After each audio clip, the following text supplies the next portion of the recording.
Good week of practice, and we'll have a walkthrough tomorrow morning, then go up to, it is raining, go up to Pullman and walk around their stadium a little bit, get a feel for it, and get ready to go. So I think they're excited to play. I think it'll be a fun game to play. I think we'll get Washington State's very, very best, and I think that our guys are excited about it.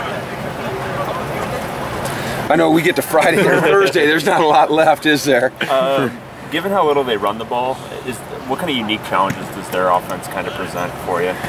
Well, they do a great job of spreading the field laterally and horizontally, or vertically and horizontally. And they will run it. You know, I think it's a little bit deceptive, their run stats, because they've taken some sacks, and in college football, sack yards come away from their rush yards. You know, so sometimes when you look at that, I think you have to remember what, you know, the real yardage is in terms of them running the ball.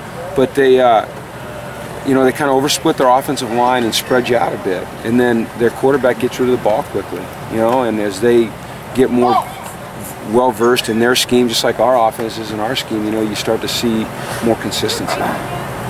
Does it affect the defensive game plan that much, them not having Marcus Wilson for this game? No, it really doesn't, because they're not going to change their schemes. They're going to do what they do,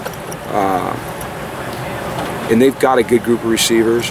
You know, we usually prepare for a scheme, and then, you know, if there's something we need to do to take care of a particular guy, try to work that into the scheme. But it's more about just, you know, us going out and executing what we do as well as we can do it, and having an understanding what they like to do offensively. What improvements have you seen from your secondaries in Saturday parts of the team? I've seen more consistency. I've seen better tackling. I've seen better play at the ball, you know, especially by the two corners. And I know there was a couple of PI calls the other day, but both Sheldon and Hess look more comfortable at the point of attack.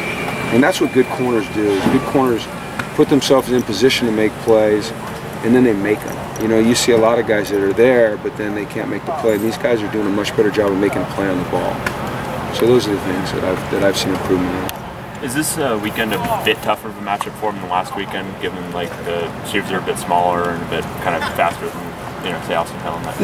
No. I mean, it's they've still got decent size, but no, I think it's just a good matchup for them. You know, I think for a corner, I mean, every week you're living out there on the edge, you know, and whether it's a big tall guy or a short fast guy, you better be on your stuff. You know, the two positions to me that are the most difficult to play from a technique standpoint are corner and offensive tackle, because you're protecting the most valuable asset there is, the quarterback on offense and the goal line on defense, and you're out there on the edge, you know, and you're on your own, and so you just have to have the right mindset all the time. Anything else? Get out of the rain.